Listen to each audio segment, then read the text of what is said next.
up? Welcome back to my channel. My name is Renee. If you're new, thank you so much for clicking and watching this video. So today's video, I'm going to be sharing with you guys 8 ways in which you can implement a healthy lifestyle. And by healthy, I don't just mean eat healthy, work out. I'm going to be covering all things wellness, not just eating right and working out. We're going to cover all of it. So the first thing that you want to do is check in mentally. Your mental state and your mindfulness is a huge component into starting a healthy lifestyle. You cannot start a healthy lifestyle if you are not mentally in it to win it. You kind of have to analyze where you are right now. You obviously are watching this video because you want to implement more healthy habits into your life. So start with your mindset. See where you are. Look at the space around you. Look at yourself mentally, emotionally, physically, your space, where you are right now. And when you check in, accept where you are, because this is where it's at right now. There's no point in dwelling in the past or taking that negative mindset with you through creating and implementing a healthier lifestyle. Accept the space that you're in right now. You want to create mindfulness, and mindfulness is creating space for what's happening right here and right now. You don't want to think in the past and you don't want to think in the future.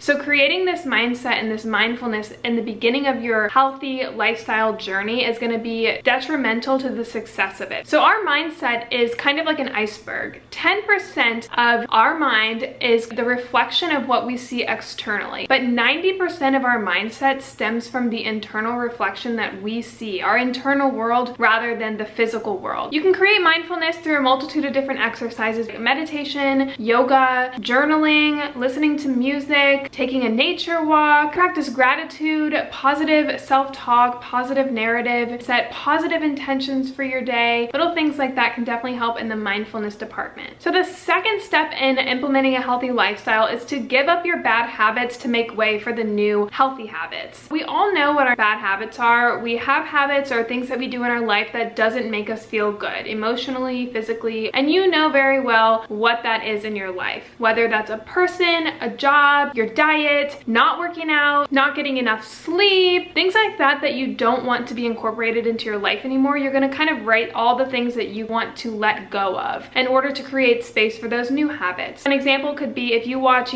so much TV, maybe cut one of the TV shows out, and instead of watching that TV show that takes 30 minutes of your time, go running instead, or go for a walk, or go to sleep early to help fix your sleep schedule. Take something negative and create a positive habit out of it. But it takes 21 days to create a habit. So if you are starting a newer habit, make sure that you're keeping track of that habit and kind of check mark it. And you want to make sure that you're creating realistic, not overwhelming habits. You don't want to put all of your habits down and you have 20 habits to do every day now and you're like, I'm ready to get started, because you're going to end up slumping and falling and then end up quitting. Small changes in your daily routine will end up creating larger, healthy habits in the long run. You're not going to be seeing immediate results. A lot of people just want quick, fast, immediate results, and that's not the case. A habit is a lifestyle, and a lifestyle is what you want to be living. You want it to kind of come naturally rather than just forcing yourself to kind of go crazy for a short amount of time and then end up quitting in the long run. So the third step that I have for you guys is to focus on walking. You kind of want to aim for about 10,000 steps a day. I have recently been trying this. I have been implementing walking into my life. I do want to get kind of like a step tracker or something. My mom got a Fitbit a couple months back and she's really loving it because it tracks your sleep and all of that. I've been using my phone, which isn't the best tracker, but I don't wear it with me when I'm walking inside my house and such, but sometimes I'll go take a walk, and I've kind of realized that in order to get 10,000 steps, that's 2 hours worth of walking for me personally. So if you think about 2 hours throughout your day of walking, that's not a lot. You can do little things to kind of get your 10,000 steps.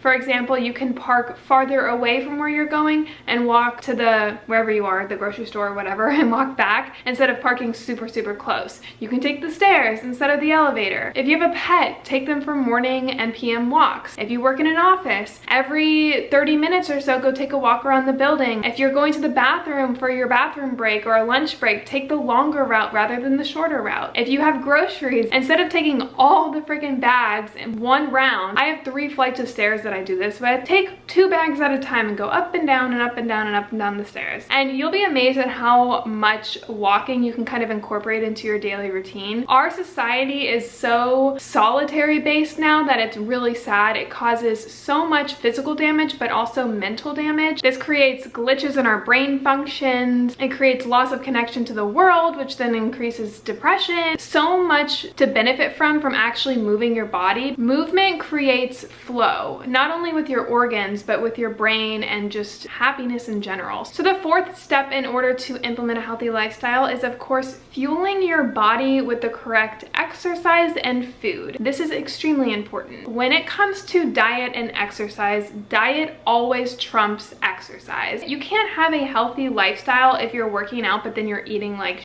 you have to fuel your body that's going to give you the energy and recover quickly to keep it going. Make sure that you're watching your portion sizes, eat whole plant-based foods. The more color, the better. Also allow for flexibility. You don't want to be too strict on yourself because, and again, if you slip up, you'll end up getting into a rut. So in order to create long-term success when it comes to diet is to allow cheat days or cheat meals. And I hate the word cheat because it's a lifestyle. It's not like a diet that you're on. If you want to designate one day of the week to, you know, eating out or going out with friends or having the glass of wine that you want to drink at night, that's what I kind of recommend, because if you don't, you're going to be so strict to the point where it's literally going to plummet if, God forbid, you slip. If you have a hard time eating healthy foods, try focusing on saying, I choose to eat this rather than I should eat this. It kind of tricks your brain into thinking, yeah, I do want this. You do. Your body really does want the healthy food. Changing up your narrative and the way you talk about food is really beneficial in creating long-term success. And when it comes to working out, obviously you want to make sure that you're moving your body every day, whether that's through yoga, taking your steps every day could be a form of exercise, running, you know, strength training, cycling. There's so many benefits to working out. It increases your endorphins, you create happiness in your life,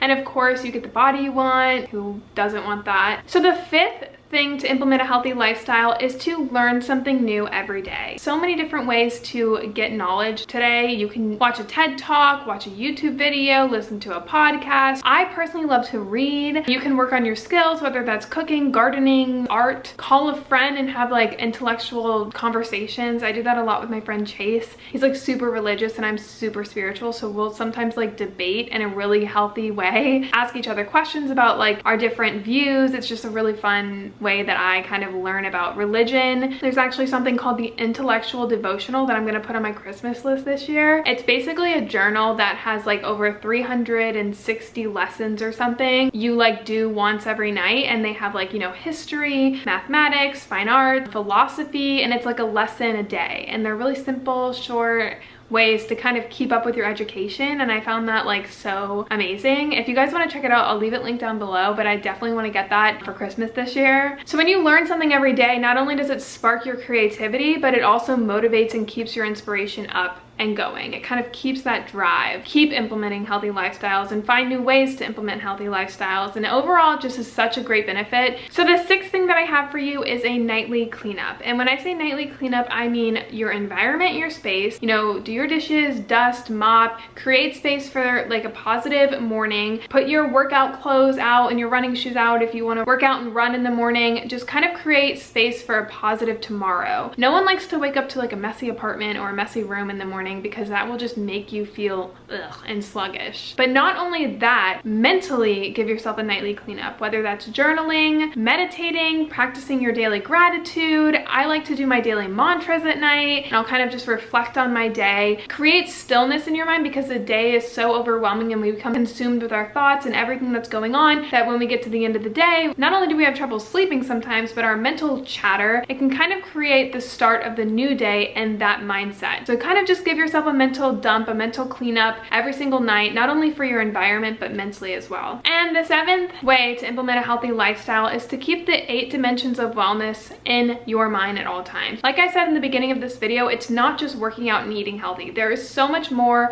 to implementing a healthy lifestyle. Having these 8 dimensions of wellness in your mind every single day helps you create a positive space in every aspect of your life. So the 8 dimensions of wellness is emotional, spiritual, physical, occupational, financial, environmental, social, and intellectual. Keep those all in check and make sure that you're doing things every day to create wellness within each of those categories. So that is going to be it for this video. I hope you guys enjoyed it. Thank you so much for watching all the way to the end. Give this video a thumbs up if you liked it, and I will see you guys all in a future video. Bye guys.